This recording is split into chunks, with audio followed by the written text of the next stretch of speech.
Dans cette vidéo, je voudrais vous parler du coaching transformateur, c'est-à-dire une manière d'accompagner les leaders non seulement dans leur pratique à un instant T, mais aussi de préparer le leadership de demain. Car c'est déjà assez difficile de déployer sa pratique managériale dans l'instant, dans le présent, mais c'est encore plus important d'avoir une stratégie, d'anticiper pour faire évoluer son leadership aussi en fonction de l'évolution de l'activité, de son service ou de son entreprise. C'est ce qu'on va voir ensemble dans cette vidéo. Je m'appelle Nolwenn Bernat-Chasselan, je suis coach en leadership et consultante en management. Cela fait plus de 15 ans que j'accompagne des entreprises, dirigeants, managers, comités de direction dans leur pratique de management. Vous pouvez télécharger ma masterclass pour pouvoir découvrir les voies naturelles du leadership et trouver des outils, des indices pour pouvoir pratiquer un management plus serein et plus efficace. N'oubliez pas de vous abonner à ma chaîne, cela soutient mon travail et cela vous permet d'être au courant des vidéos que je poste régulièrement. Dans une première partie de cette vidéo, je voudrais voir avec vous pourquoi il est très important de faire évoluer son leadership.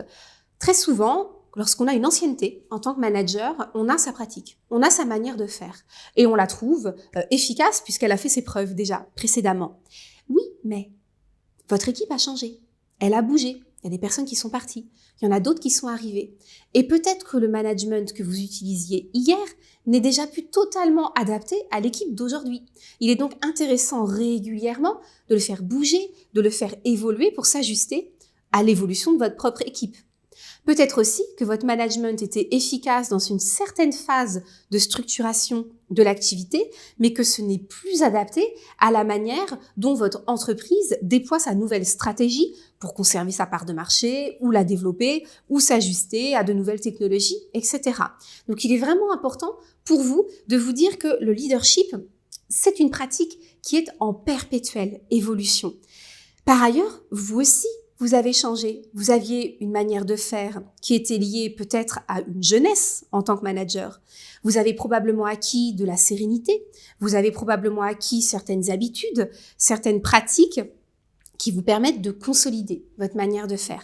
Ce qui serait vraiment dangereux, donc, c'est de vous figer dans cette façon de faire qui va être tout le temps la même et qui va devenir de moins en moins efficace. Et ça m'arrive régulièrement d'accueillir en coaching des managers qui ne comprennent pas parce que pendant 10-15 ans, ils ont été adorés par leurs équipes. Ça s'est extrêmement bien passé. Et puis là, d'un seul coup, rien ne va plus. Et lorsqu'on étudie ça, on pose d'abord un diagnostic et on essaie de comprendre ce qui a changé dans l'environnement et qui fait que la pratique n'est plus ajustée.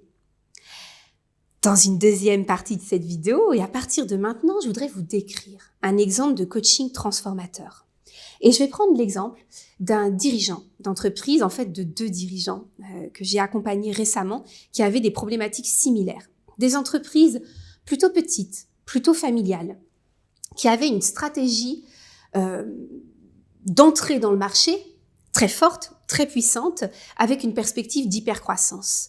Et donc, pendant quelques années, ils ont exercé un leadership qui était un leadership lié à une équipe petite, qui était une garde rapprochée, une manière de communiquer qui du coup était très spontanée, très fluide, parce qu'ils n'étaient pas nombreux, donc c'était facile de communiquer avec ce petit groupe. Et puis, une pratique qui était assez directive, très puissante, parce qu'il y avait cette idée de conquête.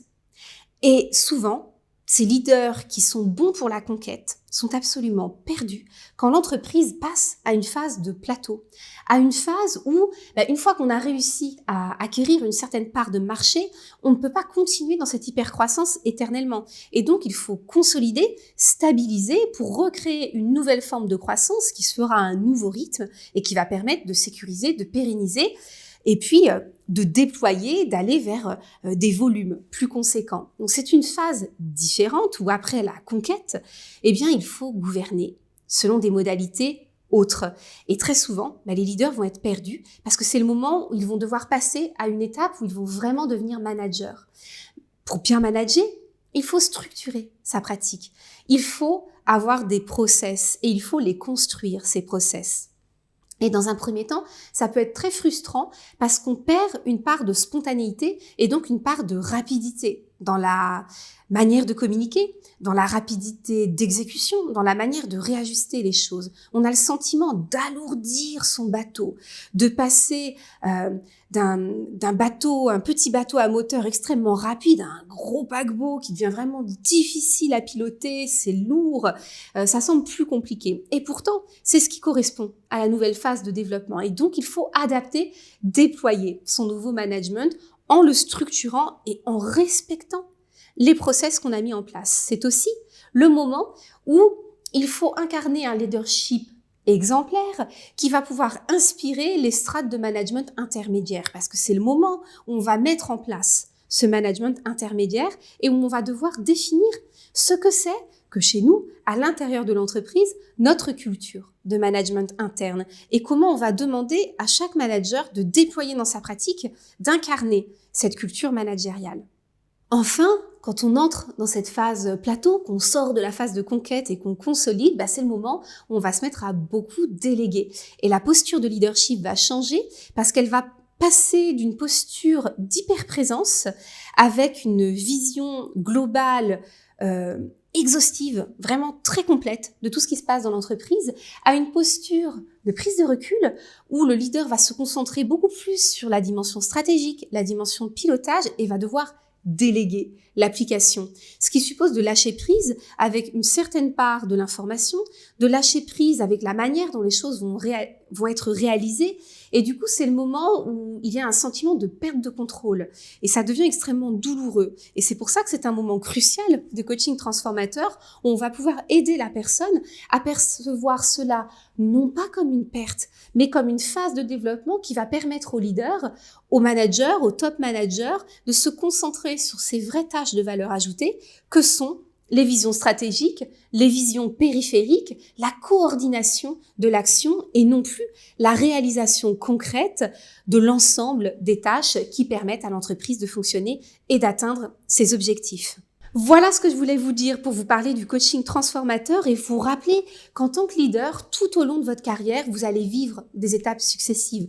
Qu'en tant que manager, vous allez continuer à vous développer, à apprendre et c'est très important parce que c'est ça qui va vous permettre de rester compétitif, adapté, qui va vous permettre de vous ajuster à l'évolution des écosystèmes et aussi à l'évolution des besoins des salariés en situation de travail qui ne cessent de bouger et qui ont beaucoup changé ces derniers temps. Si la vidéo vous a plu, n'hésitez pas à liker, ça me fera plaisir, je me sentirai soutenue. De la même manière, abonnez-vous à ma chaîne YouTube et soyez au courant de toutes les vidéos que je vais publier. À très bientôt!